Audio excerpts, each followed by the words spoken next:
Hello friends, இங்கே நடக்கிறது எல்லாமே பார்த்தீங்கன்னா அந்த விஜயை வச்சு தான் ஒரு 10 நாளாகவே அரசியல் போயிட்டுருக்கு. அதுக்காக தான் அப்படிலாம் பண்ணுறாங்க. அதாவது ஒரு சைடு பார்த்தீங்கன்னா அதிமுக பாஜக கூட்டணியில் விஜயை கொண்டு வரணும்னு ட்ரை பண்ணுறாங்க.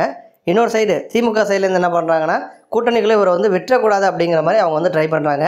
இதை சுற்றி இந்த அரசியலுக்காக தான் இது எல்லாமே பண்ணிகிட்ருக்காங்க அப்படிங்கிற மாதிரி சீமான் அவர்கள் பேசியிருக்காரு.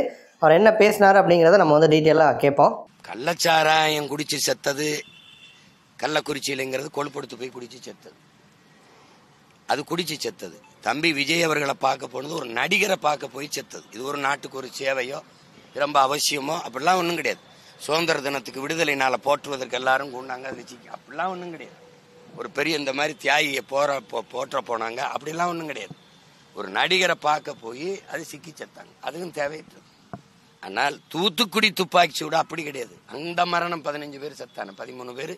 அதுக்கப்புறம் 2 நாள் வீட்டில் தேடி போய் சுட்டது 15 பேர் எண்ணிக்கை. அந்த மரணம் அப்படி கிடையாது. மக்களின் கிளர்ச்சி, மக்களின் புரட்சி.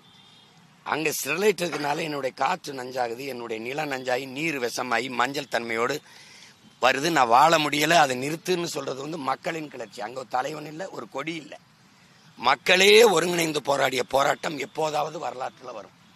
அதை ஏன் துப்பாக்கி சுட்டு படுகொலை செஞ்ச? இது விபத்து, அது படுகொலை அரசு செய்து. அதுக்கு யார் ஏதாவது பேசுனாங்களா? அந்த வீடுகளுக்கு ஏதாவது ஊக்கத்தொகை கொடுக்கப்பட்டிருக்கா? அந்த வீடுகளில் இறந்தவர்களுக்கு அரசு வேலை கொடுப்பேன், அது கொடுப்பேன், இது கொடுப்பேன்னு ஏதாவது சொன்னதுண்டா? இந்த பாரதிய ஜனதா காங்கிரஸ் உண்மை கண்டறியும் உங்களுக்கு ஓடி வந்ததுண்டா? அப்ப அந்த சாவை வச்சு, அந்த உயிரற்ற உடல்களை வச்சு, அந்த ரத்தம் கண்ணீரை வச்சு இந்த திமுக என்ன பேச்சு? அதைத்தான் இன்னைக்கு இது பேச்சு. இதுல இருந்து நீங்க என்ன தெரியணும்? இவங்கள மொத்தமாவே இந்த துப்புரவு பணியாளர் இன்னைக்கு போராட்டிருக்காங்க, இவனை வச்சு இவன் கையில ஒரு இது வச்சிருக்கான்ல, அந்த தொடப்பக்கட்டையை வச்சு தொடச்சு தள்ளணும். அது தவிர வழி கிடையாது.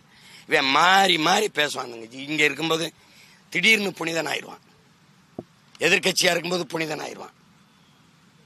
இப்ப ஆளுங்கட்சியா இருக்கும்போது மறுபடியும் என்ன பண்ணுவான்?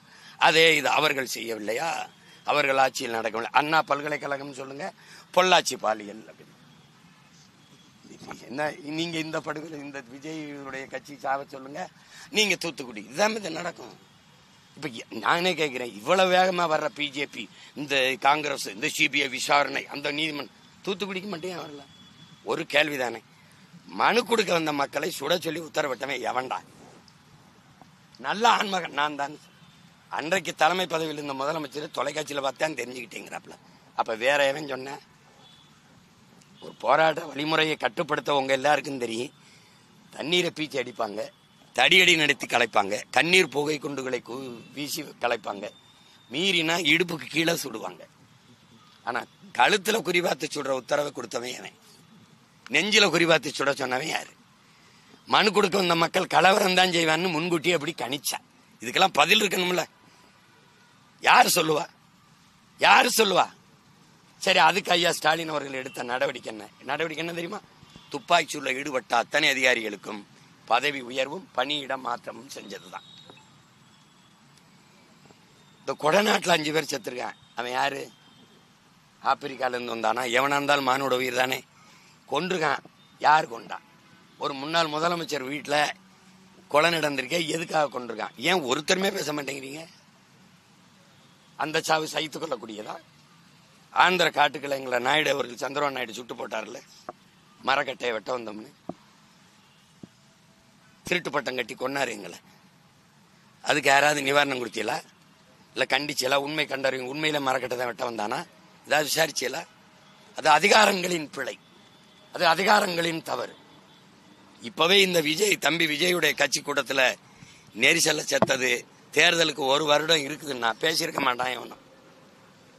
இதான் சத்தியம். 4 மாசத்துல தேர்தல் வர போதுன்னு அதை பிடிச்சுக்கிட்டாங்க. இப்ப என்ன பண்றது? எதையாவது பண்ணி விஜயை இந்த ஏடிஎம்கே பாஜக கூட்டணிக்கு கொண்டு வந்துடணும்னு வருது. அவரை உள்ள போகவிட்ட கூடாதுன்னு ஒரு கட்சிய. வேற இதான அரசியல் இப்ப ஓடிட்டு இருக்கு 10 நாளா. அதனால அதை விட்டுருவோம். நமக்கு நிறைய வேலை இருக்கு.